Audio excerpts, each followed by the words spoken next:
you want to be rich in Fallout 76? Of course you do. If you follow the steps in this guide, you'll be on the right path in no time. So no matter what level you are, this guide will be able to help you basically, I would say, become a millionaire, but really, the max caps in Fallout 76 is 40k, so I'm going to help you be 40k caps richer. I do recommend being at least level 20 to follow most of this guide. On top of that, I recommend being level 50 if you really want to dominate this game economically.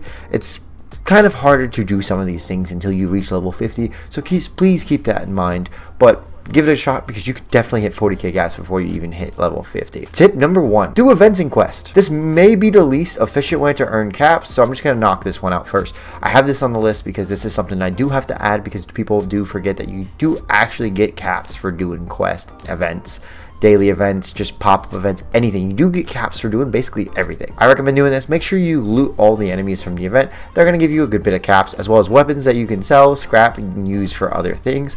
I really recommend doing events like Radiation Rumble, Uranium Fever, Eviction Notice, and of course Moonshiner's Jamboree, but we're going to touch more on Moonshiner's Jamboree later on in the video. All these events are very good for caps and just getting resources that you can actually use to trade into caps. So do your daily quest events, and they're just good ways of just getting caps. They're not going to make you rich, but they are ways to, over time, if you do a bunch of quests, they're going to help you get to 40k caps. So definitely do your events and quests. Don't miss out on them. Tip number 2, max out your daily vendors. For this, you can easily sell purified water to vendors, which you can find the plans for. Easily find the plans for the water purifier in the Charleston GMV in the cache, so you can easily find it in the Overseer's cache. Just know you're going to need to build a lot of these to have enough to actually farm to sell for a good bit of caps.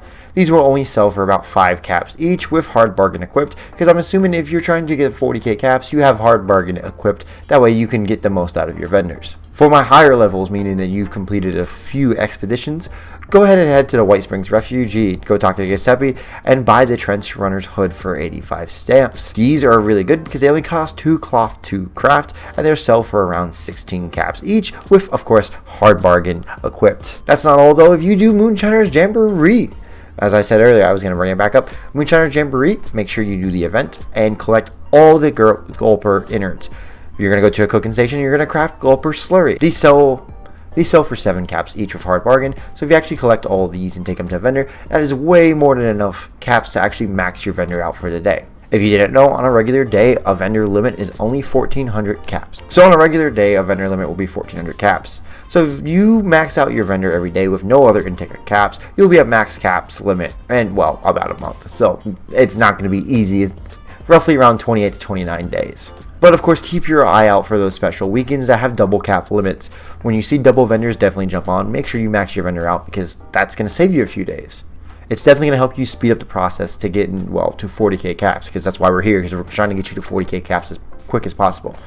So far, if you were to do all your daily quests and max out your vendors, you're probably on your way to 40k in about a few weeks. That's where tip number 3 is going to come in. Tip number 3. Create a successful player vendor business. This is actually a lot easier than you may think. So I leave my vendor AFK. If it's completely stocked and it is a lively lobby, I'll normally make around 8 to 10k caps a day. That's when I AFK'd for my whole shift at work, and when I get home and get changed and cleaned up, that's about 10 to 11 hours, sometimes 12. So keep in mind, you'll probably get kicked a few times for the server going down or inactivity because your controller stops spinning for some reason, or you just disconnect from the server. So just know, in a perfect world, if my store stays completely stocked, I remember to stock it. I have a lobby where people are looking for the things that I'm selling. I'll probably end up with around 8 to 10k caps. So I'm not telling you to AFK farm this, but, well, AFK farm this. Now I know what you're asking, Vlad, what do I sell in my vendor? Sell popular ammo like Fusion sells 5.56. Anything Ultrasight sells extremely fast if you put it in a player vendor because it is very tedious to make. Make sure you have Ammo Factory and Super Duper equipped when you actually make ammo, to where it just increases the numbers of ammo you make by tons. On top of that, make sure you're selling your ammo for around 1 cap each, because anything over 1 cap kind of hinders the players from actually buying things from your vendor. So 1k cap would be my max for the ammunition. On top of that, be sure to sell things you have abundance of, like chems you don't use. If you have extra stem packs, I end up with a lot of super stems.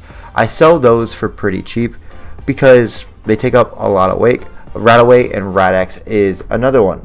So any kind of chems or anything like that that you don't use, just throw it up for whatever the value of the game says. For chems, you can probably do around that or a little bit cheaper. Now, not only ammo and chems are the only things you're going to sell, but you're going to sell plans. Plans can really rack up the caps for you. If you're unsure what your plans actually sell for, I recommend checking out Fed76. Fed76 is a website where you can actually gauge the value of your plans. It gives you an idea what to sell them for. Also, another good thing to do is look at other player vendors to see what they're selling their plans for, because that's a good way to tell. If you're curious what some rare plans sell for, I do have a prior video that I will link down below. Here it is on the screen. Wow, isn't that amazing? Check that thumbnail out. I made it myself. It looks cool, doesn't it? Go check that video out. That is actually going to be a good way to gauge the price of your rare plans. If there's any that you're iffy about, check the comment section. Some people will steer you in the right direction if you don't trust my actual quotes on them. I really don't recommend selling heavier ammo like mini nukes or missiles. They're just going to take up the weight in your stash and nobody's going to buy them. I don't recommend selling things like missiles or mini nukes though, because they weigh way too much and they're just going to hinder your stash. Now, for my higher level players, I recommend selling serums. That's actually what I sell. That's actually how I make all my caps, is selling serums.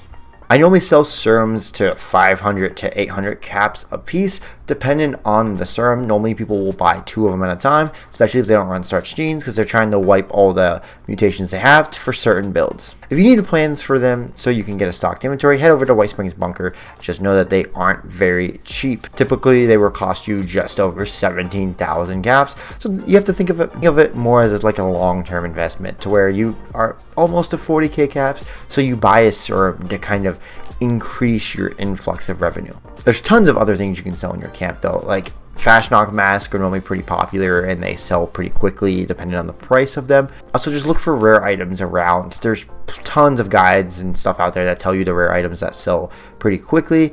You can try Nuka-Colas. I didn't have success selling Nuka-Colas. I do pre-war food a good bit. Sugar bombs sell pretty well because people are trying to make brain bombs, as well as any kind of non-perishable food. I would stay away from things like canned dog food now though, because of the weenie wagon. Canned dog food is pretty easy to come by now. Tip number 4, look for cap stashes.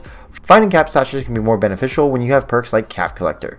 Cap Collector is going to double the amount of caps you find in a stash if you have it ranked all the way up.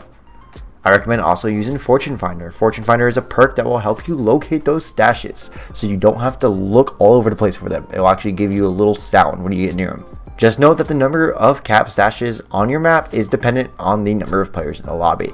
So don't expect to load into a private lobby and find all the cap stashes that you see on guides that tell you where they are. I recommend if you're in a fuller lobby, go check out Morgantown. There's a ton of cap stashes in Morgantown. I would start there. Just make sure you have Fortune Finder on so you can easily locate the stashes. Alright guys, that's all I got for you tips wise. If I missed any tips, leave them in the comment section down below. If you made it this far into the video, be sure to press that like button and to subscribe if you're new here. I appreciate all the support that you guys have been giving me here on the channel, and I'm going to keep bringing these videos to you guys. Alright guys, and as always, I'll catch y'all in the next one. Deuces.